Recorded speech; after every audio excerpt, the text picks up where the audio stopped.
not too bad. How are you? I'm good, thank you. Welcome to counselling. Thank you for being here. So just before we get started, I just want to quickly discuss confidentiality.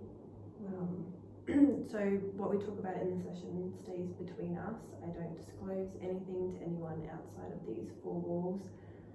There are 3 breaches to confidentiality in which I would have to disclose your personal information and case notes, and that is if your case notes are subpoenaed by a court of law for any reason, if there is a potential harm to yourself or others, whether that's abuse or self-harm, and if my superior needs my case notes or wants to know how I'm progressing as a counsellor in regards to my service that I provide to you, in which case you would remain anonymous. So that's basically our dynamic. Is that okay? That's suit fine. you? Yeah, I'm okay with that, as long as nobody else apart from those situations hear about anything I'm saying, because if they do, I'm not coming back. That stays between us. Okay, well, that's fine. I'm okay with that. All right. So we got that out of the way. So we'll get started. Okay. So what brings you into counselling? I don't want to be here. I've been told that I should come to counselling because apparently I've got issues. Okay. Issues is a very broad, really, because issues, I don't think I've got issues. I just don't think I'm interested in anything.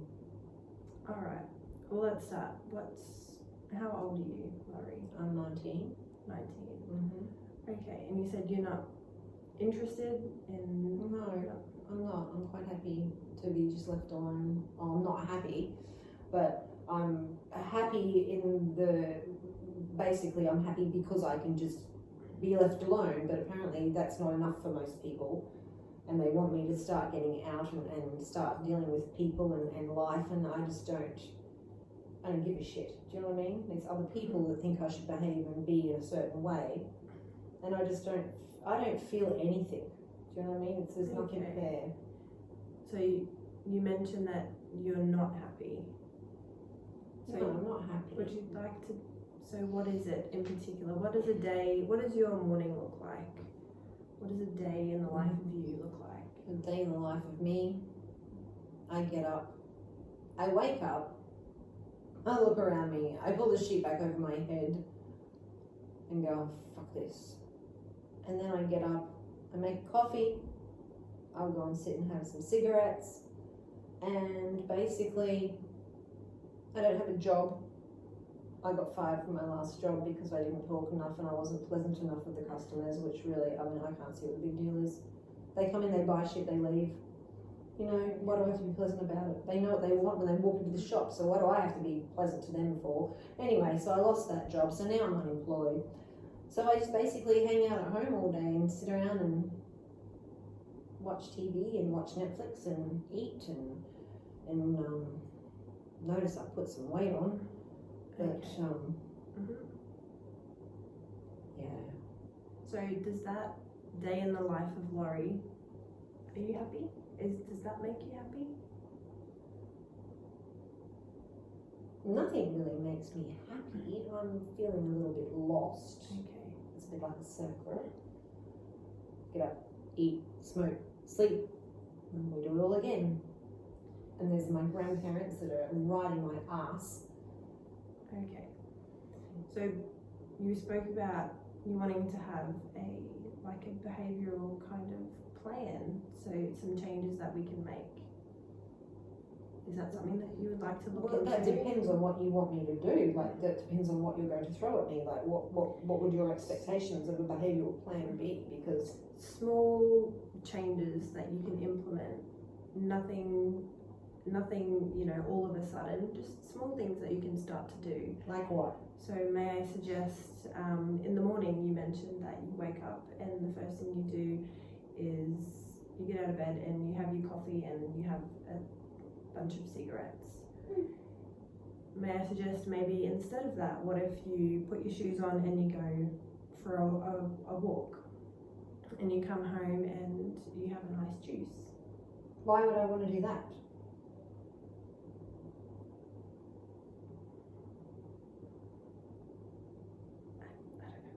Yes, you do.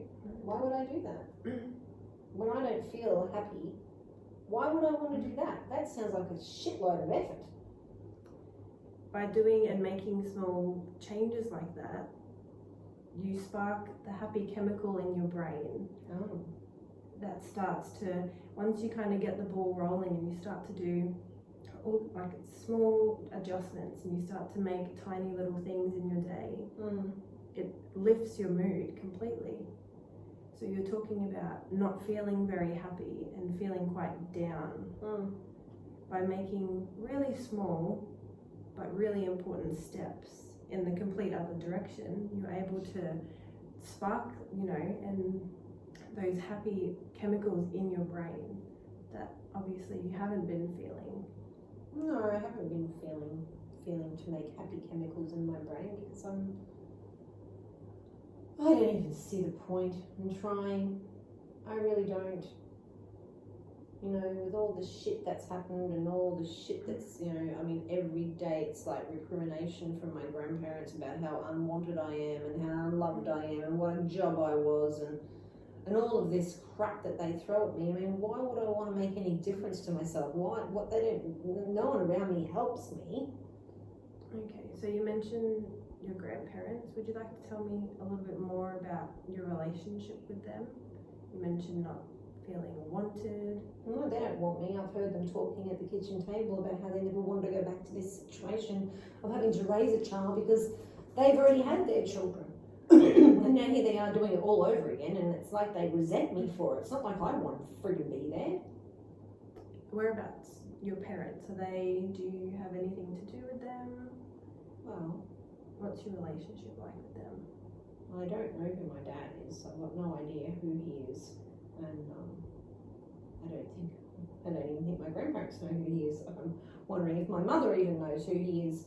Mum died of a drug overdose when I was young, and I had no dad.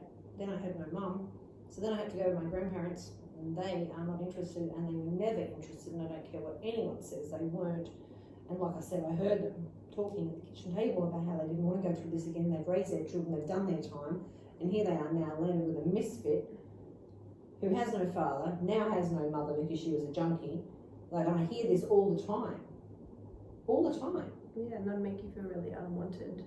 Absolutely unwanted and unloved, and then I get to the point, well, what's the point? What's the point in walking and getting happy head and hormone things happening? Like, why? Nobody wants me.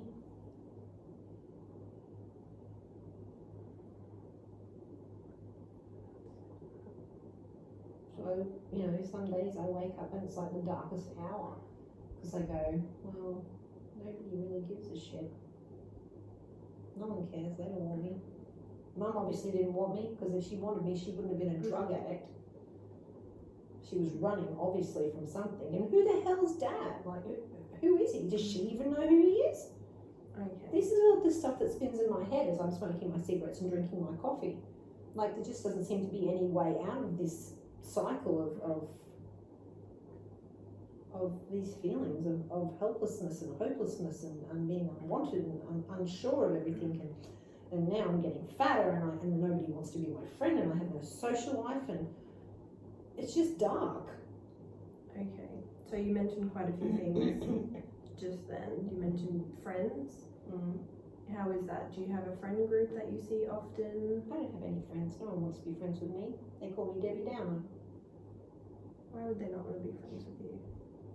Because they reckon that I'm depressing and I'm dark and I'm boring and I'm screwed up. And the people that I have been friends with in the past, they seem to be my grandma calls them risk takers, and I go into risky behaviour to be friends with them, but I don't see that. I think anyone being my friend at the moment is a bonus, risky or otherwise. It's just nice for someone to want me to be with them. You know what I mean? Like, and they've all got boyfriends, and no boy ever looks at me. Okay, so it's something that you want to do is maybe make some more friends. You put yourself out there. Maybe would that be something that you're interested in working towards? Working towards. I'm not ready for that just yet. I would have to do more work on myself, I think, before I feel safe enough to step out like that. Yeah. So Definitely. It definitely starts within before you can. I've heard that. Yeah. But no, that's the first step is even being here. So congratulations on making it to a session. Thank you. I didn't want to be here. It's really important that you even, that's awesome. Talk. Yeah. It's nice to talk without my grandparents sitting there listening to me or being ridiculed by other people of my age. Do you know what I mean? Because everyone seems to have an opinion about my life, even though I don't even know half about my life because I've forgotten so much of it. You feel quite disconnected from who you are. 100%. Yeah. I don't even know who I am anymore. Like, I don't even think I ever knew who I was because everyone's too busy putting me down and leaving me and dying and leaving me. There's always somebody leaving. So I don't feel safe.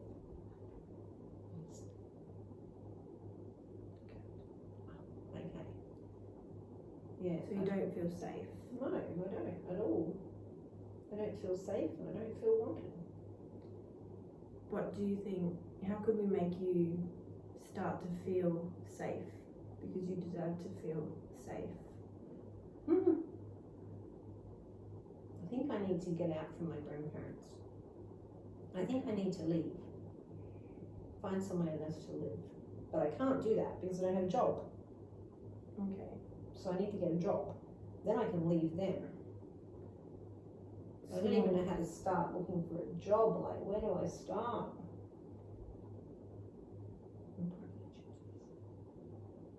I would may I suggest, employment agencies. There's a lot of them that are able to help you with your situation and not having experience as well. You know, you mentioned your past job and it not going too well. But they'd be able to help you, get your foot in the door in other places. So then you can start moving and taking the steps to moving out of your grandparents' house, like you just mentioned. Would that be something that you're interested in? Yeah, definitely. If I can get some job, then I can get some moolah. Got that, I can leave. Then they can keep themselves and their depressions and their opinions to themselves, and I can move on and get out of there. So yeah, a job agency. Do you know of any job agencies? Well, I haven't got a resume. Okay. Yes. There's also businesses, like groups. I've heard that get together and do their resumes and stuff together. Have you ever heard of? I have heard one of my old, said loosely, friends did go to there and they all sat around there and helped each other with their resumes, and then they went to somewhere called, I don't know, Seek or something, and they had them in and they got a job. They did it on the computer actually. I'll have to get a friend. I don't have a computer. I don't have any money, so I don't have a computer. But I can ask. Even the public library or something like that, if you were needing a computer. I suppose I don't have to socialise at a library because everyone's got to be quiet, so that would work for me.